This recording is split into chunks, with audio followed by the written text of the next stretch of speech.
मंचर बायपासवर सुलतानपूर गावच्या हद्दीत आज 22 मार्च रोजी रात्री 11:15 ते 12च्या सुमारास पॅसेंजर बस आणि कारचा भीषण अपघात झाला असून या अपघातामध्ये एकाच कुटुंबातील 3 जणांचा जागीच मृत्यू झाला असून एक जण गंभीर जखमी असल्याची प्राथमिक माहिती समोर आली आहे।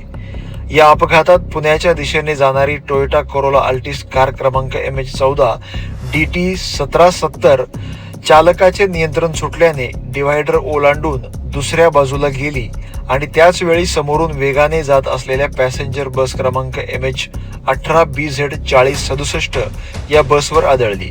हा अपघात इतका भीषण होता की यामध्ये कारचे छप्पर तुटून बाजूला पडले आणि या कारचा चक्काचूर झाला आहे।